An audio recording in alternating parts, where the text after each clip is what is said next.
the major prophet kum chacha.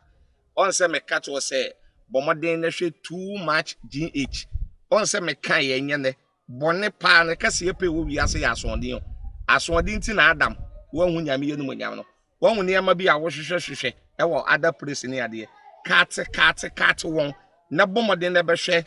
too much GH be hwe na subscribe bomoden o be hwe pe na wa ye subscribe o subscribe subscribe na subscribe na o subscribe a na wo benya ne ma pe a wo pe ne ma papa a wo pe ahwe nyame Emma wakwa bashonko ebatima GH na ama Owusu a enimidin na misi nkonya se na ese hu se asemasi enti asem na esi ehu behia se me de manu betum na ma cheche eye etiefo ni ahwefo ase no so betumi hu de ekoso ewo ye man Ghana emu na akwese busumi a abe te se enten bebre na abetodwa afa asofo ho honorable Kennedy Apon na daruma asofo bebre na omunwaka ensema eboba de busafo Muhammad TV na ebiso eya hundri sempa de se wotukra na wima show na ehya no after honorable Kennedy Apon de nani esi Daniel obinim eso kan wasem gunu hu fi de ne girlfriends nya ensembe tudwa no o invite guests so emomo ba so de wo mo de ebeta to na ne guest ba ko manase dabi se demon breaker no demon breaker the allegations be ebetu dwa no wo bobodin asofo no mo edi nhwemu no okobo Bedu Kobi edin na wo kire mu se Bedu Kobi no ne ba Daniel 2018 ho no hwe ne nkwa ya Ghana ha obi adi ho abobo no saa ne ba no aforebo ene wo mo de no eboye ema Bedu Kobi so eba online be deny say that be enye no kreda aden na eja awodo ne ma obeyi ni bakro efi enimemu ebo afore sade odwon kra entiase nim timayen jase mayen fa asem no enye hwe ne entronkwa ena demon breaker etwa ewo eye channel no so na yatete wosa Ghana ha yinim se eye sofu Bedu Kobi ne spiritual father pa obia de ne to no so eye Reverend Owusu Bempah na asemwe esi na Ghana fo ase de ye ka Bedu Kobi hu nsem na obia de ne akosi ne papa so se se wo ba empo ene ye tag no as occultica ene se we gya no de we ye no echensa enu nti enkofo do muni ekoso a eye Reverend Owusu Bempah so na we ene ono so ahye Exp0sed asese ono won tena ho ema ye fa ne stikai enja na nkanto ono so ba be yi na no ama enkofo hu se na ensem sitie no enye sa ne sitie na wo ba abonto no ne ba Bedu Kobi enkofo ede occultic man atag ne se wo ku onu ankasa ne ba no abekirem se ye no kre se yete se demon breaker ka ne sa eye no kra trodo wono kra ne ni atrem bi wo hu bi na wotu ni ba no fo sa tie ena wentie ama ene akọwiewie ni se na se na eye Reverend Owusu Bempah ede nsem ba wo bie nsem ni so kire nsem ni yusafo esemoni ensem ka kire na ye ka se ye tan ye to so na ya tese ya ka ne sa akeka enye ye enu nti ena mato nsa ede afre osofo peni Evangelist Emmanuel awoda asori ano atese ye ka no nyame asem de won just wa dosu ko won pa wo kwadar wo mo nimu pa enu nti emini bedi nkomo afa eye Reverend Owusu Bempah wono so Exp0sed o de beto ato atese wodi yi ne ba Bedu Kobi ama no ye wo be kire ase ama wo bibia enya ne nti ase e wo won nti jebre metwa no aba ne ba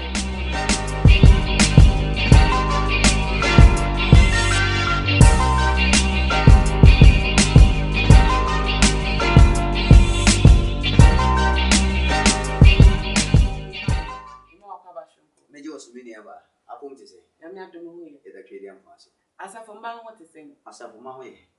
rade adu e janda so atu ho jani tu ya so de ko na nse hwe ye be kan say a breaking near madam kakra but still no ye so communicate with them e de rade ase we de wo yo peni pa wo se nim nyame asem de asem we ha mahwefo ha etiefo ha obi bia enu nti pese mi bi sa won te no betimi a kire ye emu kakra after honorable Kennedy Apon adaroma demon breaker ba be allergy say Bedu Kobi or your occultic man ama ne occultism nti wo de ne ba ko Daniel and sentimental just we wo de ne aba for re so benya powers e wo occultic realm no timi da ye nyuma no Reverend Owusu Bempah yini so no so ne ja wo de abetu ja say ensem no e no karesa na wakoye oja na wo ba ho abasem na hu benya se ono beba bonten abetwe nsem sa. Okay, me da wase ne di kan se wa ma me akonya etisi ensem bi a etisi no ya na ne ka no e kana but ya kwa ko nya me nkrofo ide e wo se igusu na ye no mo e kasa ade ba ko ne se e wo se yeti ase Daniel chapter number 12 verse 11 wo se na meyi da afode ne ho na me de echiwade e bo man aba bisi kronkron ya ho obekan Matthew 24 verse 15 the same thing will be repeated one. Was it the odifo kan say obeyi da for de no no de echiwade e bɔ man aba bisi kronkron bia won ene nu e ma ye hun say enema na nka ye kronkron bia no e de na ye ye fro ene ye de echiwade aba be de aba bisi wo enti ne akoso no trosem naka enti ense se eyi nipa bebre enwama was ye ye mre ne ba bebre according to Mark chapter 13 ewe ye mre ne ba bebre a edifo atrufo bebre e be sorry na omo be yen senkyere ni bebre nempo anhwa wona yeyi won mpo obetumi adaada wo enti ensese we nu eye nwanwa bebre ba se ye hwese de na wo kan fa Owusu Bempah ene ne ba Bedu Kobi na me sankrofo no me hyeda en relate wo anase me hyeda no mo communicate but se de Owusu Bempah se ohun e de fa ne ba a eye Bedu Kobi se ne ba e ba bi anase e fa sansensem no mo a uyi na sotre a wamfa no well to me no baby betimi ayi no kre because me ba no matetew minim se dia wote ma study se bia ne me bi ho a wuntimi nye but all of a sudden na se nyame yi hu adi ye di a kire me afa de bi a wo beye ama ma frew na wa confirm na se asia that means wo ka se wo hu bibi sa na asia enye Also for me no na una we eja no ever the spiritual father no cry it me can say eja obi eja eno tu una we eja no wo ba efum ebre na wo fum no usu wunya edi efa ho o ka kire no wanya aso enti o nti wa ye dia sa bre ya wo bia wa ka te se ebre coronavirus de ne ho aba te se obi atifie nti asofo achia na ye boy ni akobo obedin na oso aba beto adebeto amonte san sem ye kana no kre na ebre na hu ye na adenti na ohonom no wanfa ntodwa anka nsem ne se ekebesi ne ba no kwa enkwa a obehwe kra betimi esi no kwan nka ne ba no kra hu ade na wantia no sa abre na se ya asem no abetodwa wo bia atrete nsa woni so no ene wo beyi na no o se me ba o kasa no o ma meti ase se ne ba no ewu no ono ehu na me pomi kasa ya on se me ba ne ena wo ya di bi enyi ena magu ena maka kire wo enye ba ko enye mienu atoa so wantie ena ade na wo ya me kan wa se me wakwa akoye sisi ana wakwa akoye no there is nothing meet me akasa fa wi because me too for ena wakwa akoye na kire se wantie me wamfa wo bu ama me enti se bibi se esi na ye kan wa se ne abebo medin ese bia me na wo papa ne me na minim se wuntimi nyesa na afi ma realize mu se why yes ade me too for ho wantie me yenyame nipa me ntimi nka se wo papa ne me ti wo ya ade boni ti ma me nkata so ese di won bia me minim ese meka enti se Owusu Bempah e ka bibi sa e de fa ne ba ne ho a enhyeda nye problem bia sa because me ba ne minim se dia wote nti se why bibi sa na se bibi sa esia na mi bisa se ne ba no wamu wewu se ne ba ne wu nti sofo na hu na se waka bibi sa dia fa ho sa kwala na hu dia ene nka Owusu Bempah yo be kan nka enye no kre but as long as akwala na wu a wono so se wonya adi yi fa ho bo na mane se se no de ne ba na ekoye nti wonya no na sa de na sia na che se why not yampa na Evangelist we de menya se me dano wasem no nanso ade ni besi no ohun bi oyeja ne ba ne Bedu Kobi enu nti se watia no wo ho ne wenfiu a se eja de wodo ba wo ye se impelifo kra na come asem sakola eja ne nan gu ne nan so a ye ntwa ye pepa ne nti waka wenfiu se ka obepa kwan fofo bi kra e de atia no because ade na wehu so be ne enye emboa wa so na watete no ode no dom ekofufo a wo mommoa no Niti say nka wetimi apɛ kwan foforo na enimanimu hɔ no anka wɔde atea no ama wasi owo no kra ho kwan na wentimi anye ho hwe kosi sɛ owo no nya abawie na enkofo ede betu dwa sɛ tese enkofo foforo kra po ɛna abedu dwa sɛ ade etwem no sei ni sei ɛna ta eche sei ni sei na ba ya ma akra no timu na afei na waba bonten ede de na wonim fa ho ebetu dwa no ɛno hɔ nom no enye we kakra oh se ɛna meka sɛ onipa no obo no kokko ho one ne kan ho asɛm ofrɛ ne phone so oyɛ me ba sei na mehu me ba hwe ho fere ho still now makola na ya asoden ama sisi a se ma mo kokode a anka bibi a nkyerɛw ɛna saa de na sidi a me ni right se me ba bonten be ka saa asɛm but ma bo kokko ho went ye me wan fa obu ama me wan fa nidi ama me se agya ɛna saa de na si ɛne se ka mitimi nye bibi mfa ho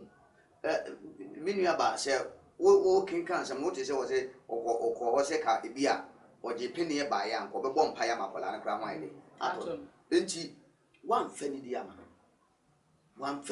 na jam enti otua ne so ka na enti enya akatua ɛyɛ asɛm na aba ɛna de menim wum no aso sofo meka enti enya bɔne se Bedu Kobi ne papa ebe ka ne ho asɛm bi a ene asɛm na yɛsi no ebe sinti enti enya bɔne se Owusu Bempah ka sa asɛm Evangelist ye no firi hɔ a yenim sɛ since 2016 uhwe se na wo mu kasa we ka na we ya no e wo bedwem a otimu sɛ bibi da wo ntem a ase wo mu nka efi elections na Bedu Kobi ko fa NDC afa ema Reverend Owusu Bempah ko fa NDP fa ase de we ka na we aka ato amane te sɛ adane me yentwi te sɛ we twe na we so twe won sɛ na ne nyinia mu na abesi ene na te sɛ ye fa ne sɛ na tamfo tesi ane ba so na tamfo tesi a na ne ho aba asɛm na opani ananka wote hobi wa hwa ma nkola na we na nka we ni eba ye ka waka na karefo ho a afi de wo be yi wa no we yi ho afi oh we no enya afi na esi ana se enya afi na bi esi bible nkure bi si bible se na David ehye so ase na okumi ba ya David kodi anim ema wodi nkunim wo kunum na mera omo ba no bible se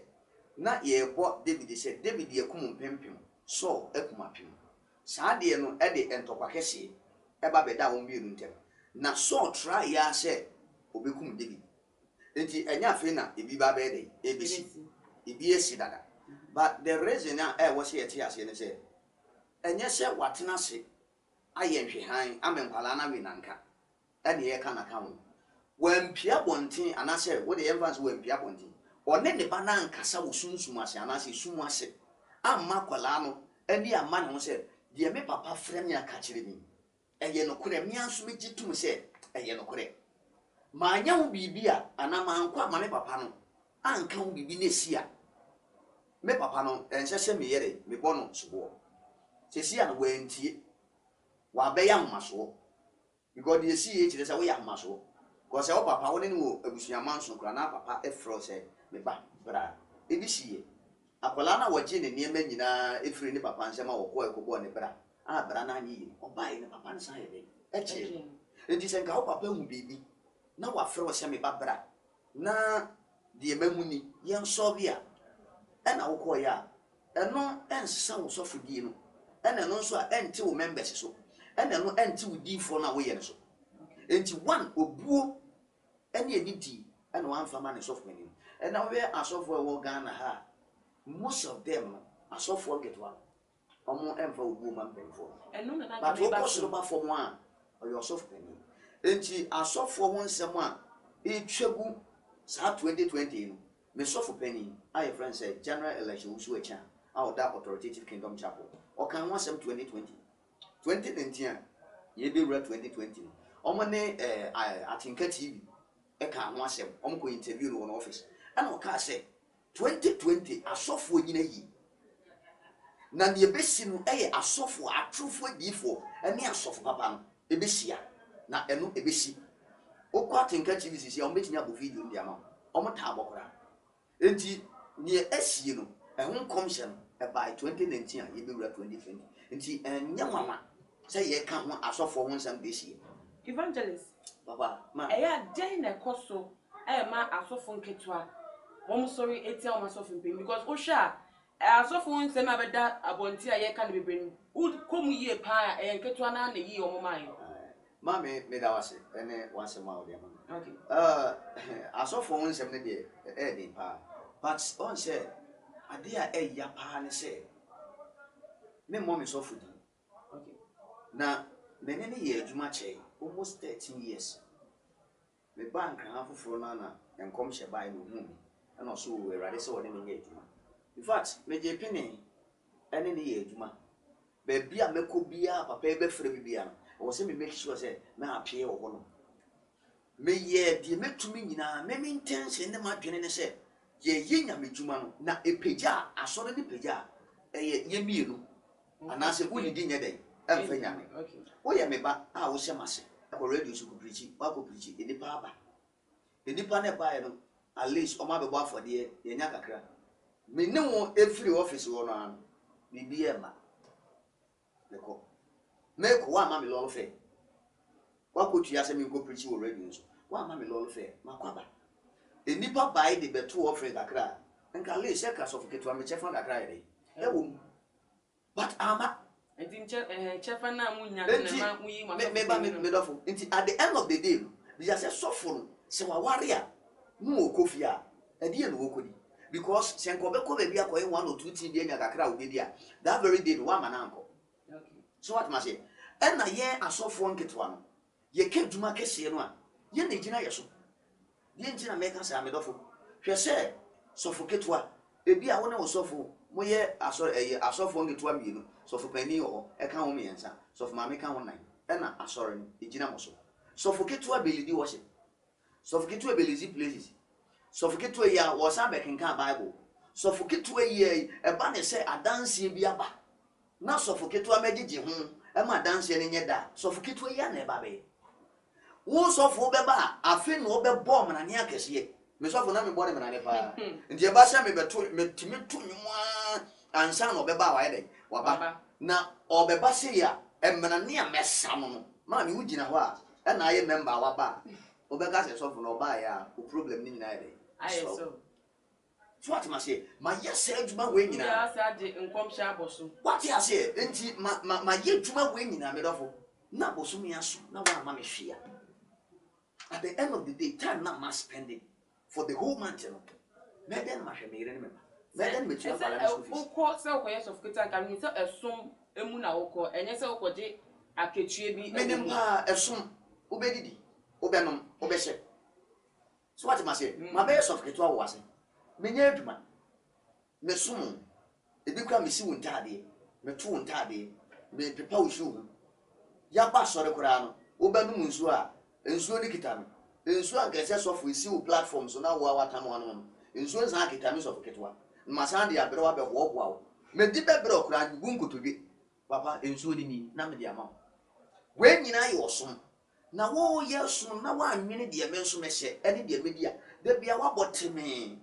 se de sofu ma boteme ya metie na ma sore ba ana se me sofu ketwa atade obehya ba kura hu a na awe ho nti so ye sofu pani na wo sofu ketwa hye ntade bi de ba ai program asia in fact wo be fele se so enti eye bi understand bibia enkoso e wa sofo mpenfo ne nkwala ne ntem e ne masa secret nyina we ye de epi cause mo nyina no medi mo make mo adwene say fine ye bibi yes a secret spiritual thing I will be in him enra na me tie manase no o se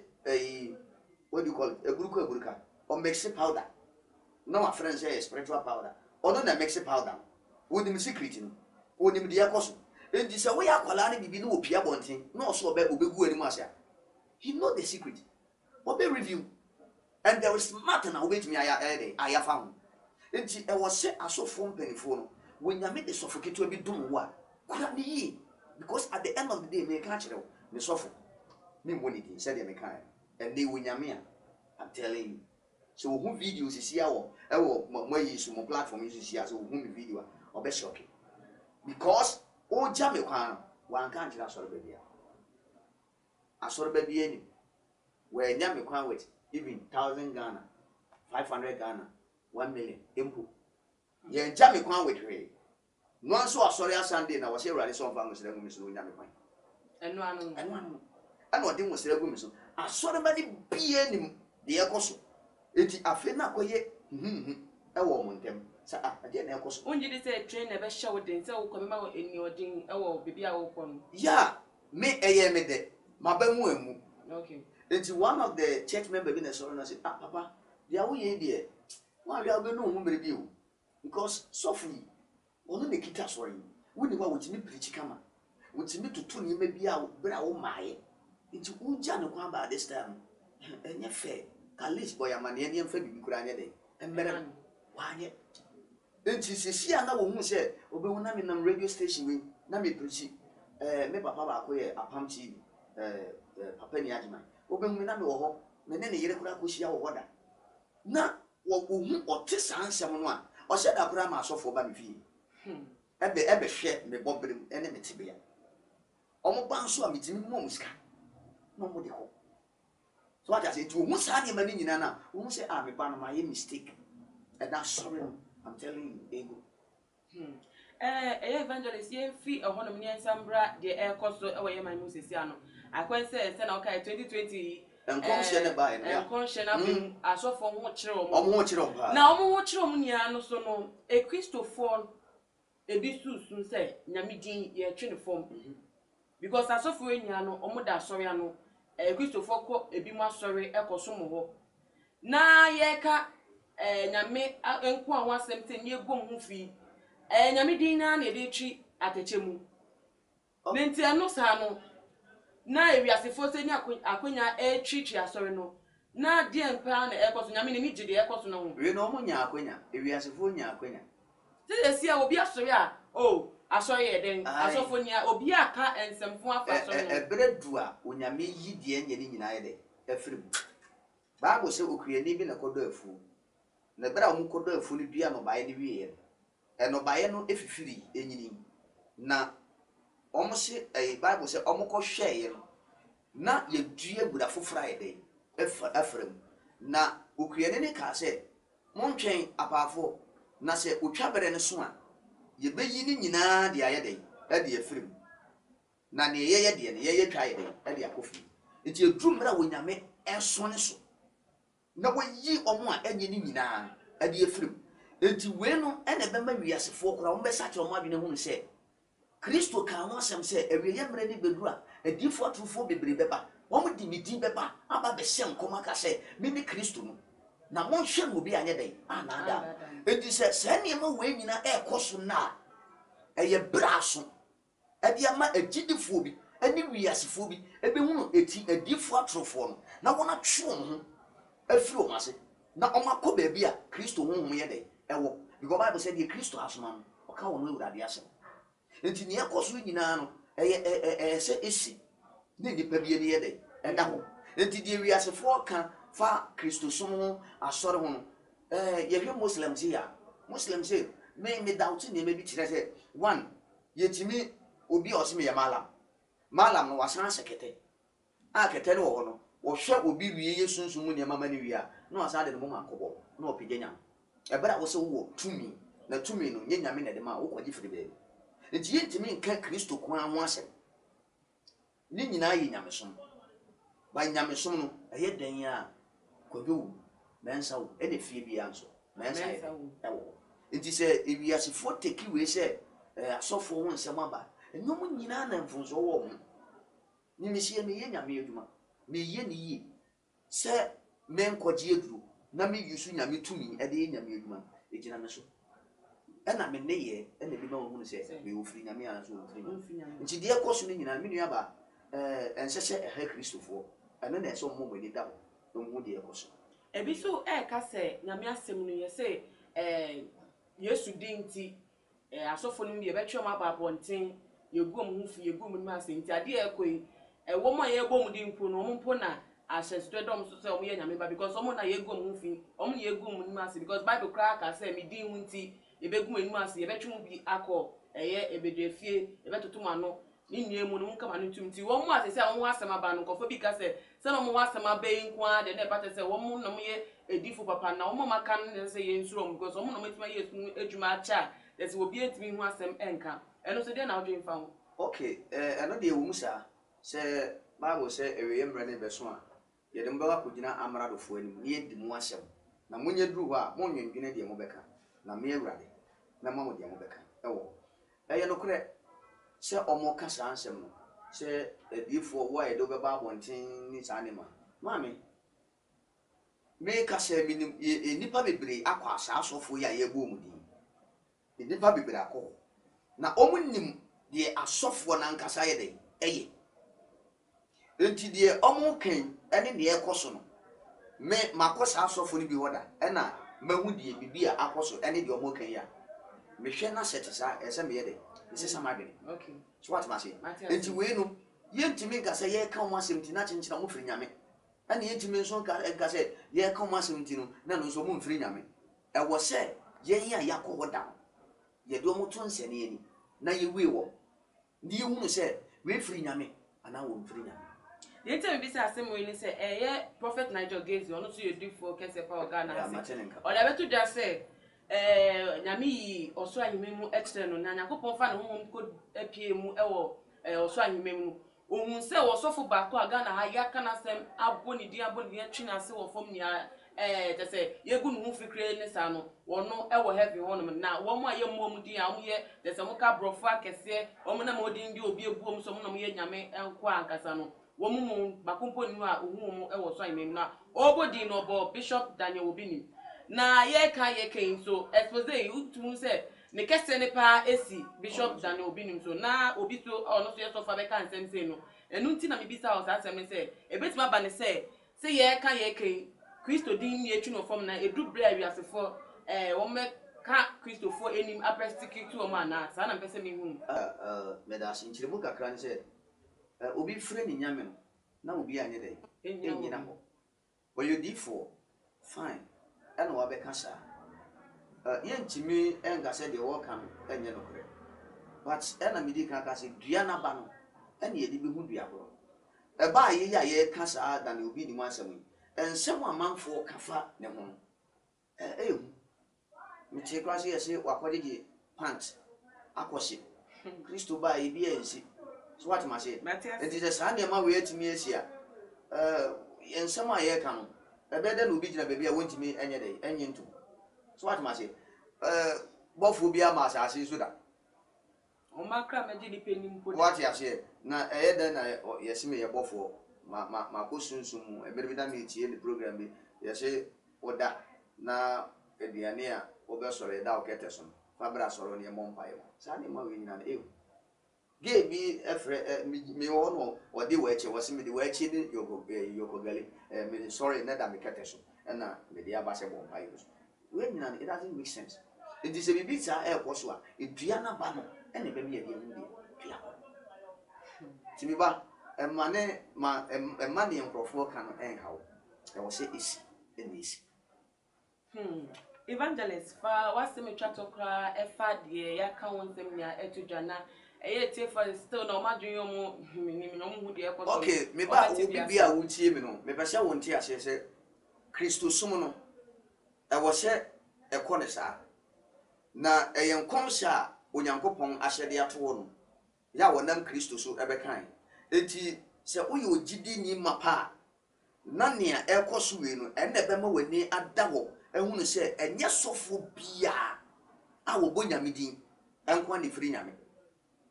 se wo hwe nipa nesu ne ban se de wote ne nkasa the message ode ma enna watimi ayi edi neshi nipa bebre enna so omudi medin beba abekase me ni Kristo no nanso na enye mea nti medofo wutie mi ni esi nyina no twene ho na famu aba na onyankopon ebehira mantu ugidie ntontwene kosoma ugidie enina Kristo Yesu so na wonam ne domo so odamu aye nhira. God bless you. Hello ebusiafo